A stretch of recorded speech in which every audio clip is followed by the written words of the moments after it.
Wow, it's been literally pouring with Apple leaks recently. What a crazy week, guys. What a crazy week. I got so many updates on the 2019 iPhones, and I'll cover the remaining leaks on the MacBooks and everything else that happened this week tomorrow in Zone of Tech News number 8. So definitely subscribe notifications if you want to see that tomorrow as soon as it comes out. Oh, and that AirPods 2 giveaway, that's still going. So if you want to win a pair of the AirPods 2 with that wireless charging case, just make sure that you're a subscriber of the channel and then follow on Instagram @ZoneOfTech and then leave a comment on this post saying why would you want to win a pair of AirPods 2 with a wireless charging case, and I'll be announcing the winner on April the 23rd on my Instagram account, story and DM. So yeah, good luck to everyone, and here's everything you need to know about the 2019 iPhone.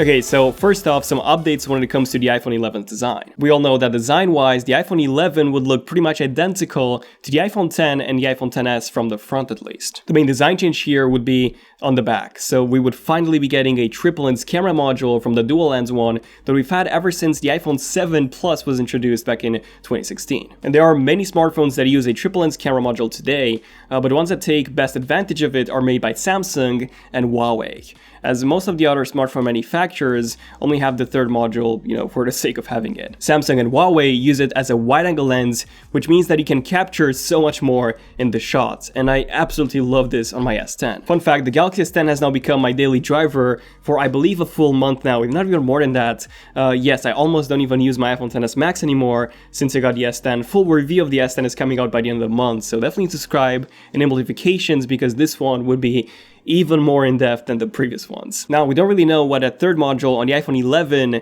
would be used for, as there have been a few reports claiming that it would be used only for AR. And realistically, I don't believe that this is going to be the case. Apple needs to compete with Samsung and Huawei, so I really think that this would indeed be a wide-angle module. And I'm really looking forward to seeing that on an iPhone. And Bloomberg did say that Apple is working on a feature that would use the extra pixel data given by that third lens to provide tools for automatically repairing a photo and even bringing back a subject that has been cut from the original photo. And the only way that they can make this happen is, if you also have a wide-angle module. That way, if anything was missing from the main module shot, you can still recover the data from what that wide-angle module managed to capture. So yes, in that case, both the main module and the wide-angle lens would need to take the same photo at the same time. Now, we've had a few different options for the camera modules on the iPhone 11 before. We've seen the one from OnLeaks that he rendered based on his sources with that squared off module, or the Cyclops one that got leaked with the module in the middle, and we've also seen a few renders of how others envisioned the triple lens camera module to look like on the iPhone 11. Now, we've had some reports confirming that the Cyclops design has been internally approved by Apple, and that, that would be the final design for the iPhone 11 that Apple would go for. And I was a bit skeptical about this because the Cyclops design is something that Apple has never done before, having a central camera module, and it just looked very odd and maybe even ugly, having that black strap in the middle of the back of your iPhone. And recently, SlashLeaks has showed us this back frame that someone took a photo of in a car, and this is allegedly the iPhone 11's frame. And interesting enough, this not only aligns perfectly with the OnLeaks squared off camera render, but it also aligns perfectly with that schematic that we've seen leaked about 2 weeks ago. And Mako Takara had a similar report on that triple lens camera design with almost the same squared off module, but theirs was significantly smaller in size, and it also didn't align with the schematic and the back frame leak like OnLeaks' one aligned. So I think it's pretty safe to say that this is how the 2019 iPhone 11 would look like. So very similar from the front, possibly slightly thinner bezels or frame, but other than that, the back would be the only noticeable and big difference here. And Meng-Chi Kuo, one of the most accurate sources when it comes to Apple leaks, did say back in February that Apple would be switching to a frosted glass back on the iPhone 11, so basically something that would be very similar to the Pixel 3 and 3SL's back. That very smooth and smoky-like glass, and I do like that a lot, to be honest, but it is much more slippery than the regular glass backs that you find in most smartphones today. And just a few days ago, OnLeaks has said the exact same thing, that Apple would be adding frosted glass to the 2019 iPhones, according to an unconfirmed source. And it seems like this would be exclusive to the iPhone 11 and the iPhone 11 Max, but not the iPhone 11R. However, it does seem that the triple lens camera module would not be exclusive to the iPhone 11 and the 11 Max, but the iPhone 11R would also be getting that, which would be amazing. Back when Apple had the iPhone 6, the iPhone 6 Plus, the iPhone 6s and the iPhone 6s Plus, they had the exact same specs, aside from the higher resolution display and the larger battery on the Plus. And then with the iPhone XS and the iPhone XS Max, Apple merged those two into a single design, the only difference being literally the size. Same resolution, same camera, but the iPhone XR was an exception in 2018 because Apple did sacrifice on the camera module on the XR in order to keep the cost as low as possible, because we only have a single camera module rather than the dual one that we had with the iPhone XS and the iPhone XS Max. Personally, I'm a bit skeptical about this, Apple having the same modules on all three iPhones, even the 11R, because if Apple wants to keep the 11R price as low as possible as it is now, they would most likely sacrifice on the camera. You know, we've seen this reported many times before, the iPhone 11R getting a dual lens camera module, still an upgrade from the single lens one, but not, you know, the triple lens one that you would get with the other two iPhone 11s.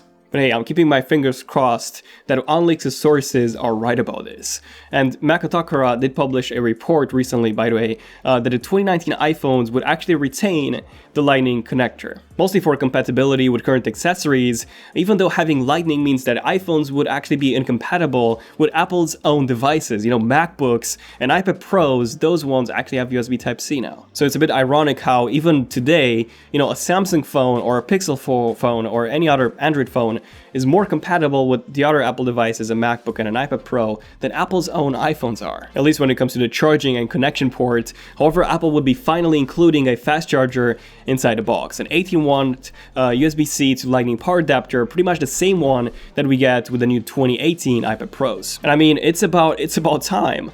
I mean, Apple's literally the only smartphone manufacturer that sells high-end smartphones and does not include a fast charger inside the box, which is ridiculous, considering how expensive iPhones are. They're literally the most expensive flagship smartphones that you can buy today. And speaking of charging, a few more reports, including a fresh one from Inchikuo, do confirm that the 2019 iPhones would indeed be getting that reverse wireless charging that we've seen rumored before. And this is awesome. So the Galaxy S10 has this, the Huawei Mate 20 Pro has this, and the P30 Pro as well. So it's honestly one of the most innovative new features to have in a smartphone today.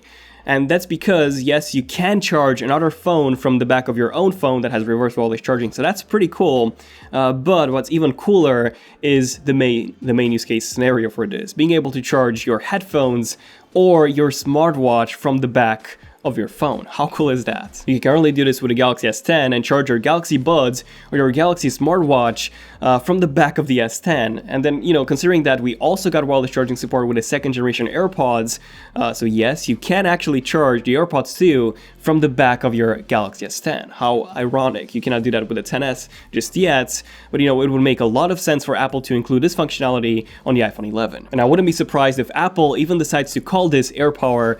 As you know, their AirPower charging mat was cancelled, full video on that here, but Apple still owns all the trademarks and patents for AirPower. I'm just hoping that this would work with the Apple Watch Series 4 and not just the 5, since the Apple Watch is not based on the Qi wireless charging standard, like, you know, iPhones are in most smartphones today, so I'm not sure if Apple would be able to add support for both standards on the back of the iPhone. But a cutout for the wireless charging module on the leaked back frame seems to be redesigned from the one that we got in the iPhone XS Max, for example, as the iPhone 11 one does appear to be a tiny bit larger. Also, if you've been hoping for 5G support in 2019, unfortunately, that's definitely not happening. So at the moment, only Qualcomm have managed to manufacture 5G modems for smartphones, and some of you might be aware of the constant dispute and lawsuits and battles between Apple and Qualcomm. They're having lots of those, so Apple would not be using any Qualcomm chips anytime soon, or maybe even ever. And Fast Company has just reported that not even the 2020 iPhones would feature 5G. Apple was supposed to be using Intel 5G chips in 2020, but it seems like Apple's and Intel's relationships are quite tense as well. So there have already been 3 project managers overseeing the modem development at Intel, and Apple is pressuring them to being the first ones to get their 2020 5G modems, which Intel doesn't seem to be okay with, because, you know, they would of course want to prioritize their own devices and data centers first. And interesting enough, Makotakara did make some very unusual claims 2 days ago regarding the 3 2019 iPhone models. So according to their Chinese supply chain sources, the 2 OLED iPhones for 2019 would actually be the 6.5 inch, so the iPhone 11 Max, and the 6.1 inch, so the iPhone 11R variants.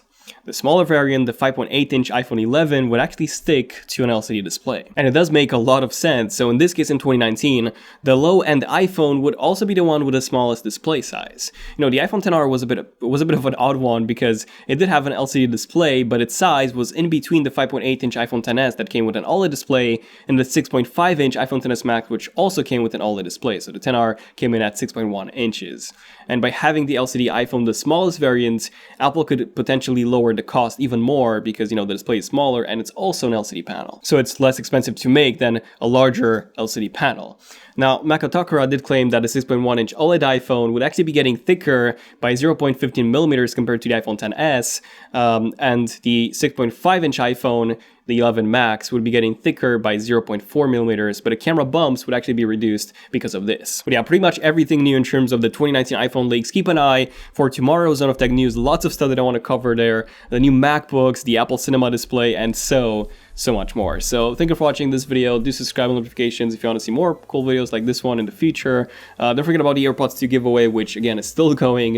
It ends on April the 23rd. So be a subscribe to the channel, follow on Instagram at Zone of Tech, and leave a comment on this post saying why would you want to win the AirPods 2. And finally, let me know in the comments, do you think that the iPhone 2019 looks boring? Because for me, I think it kind of does. The wide-angle module is pretty exciting, but again, it's also something that we already have on other smartphones today, and, you know, something that we've had since literally 2017, or even earlier than that, if you consider the LG G4, for example. But yeah, thank you for watching. I'm Daniel, and I'll see you guys in our next video. Zone of Tech, signing out. Cheers.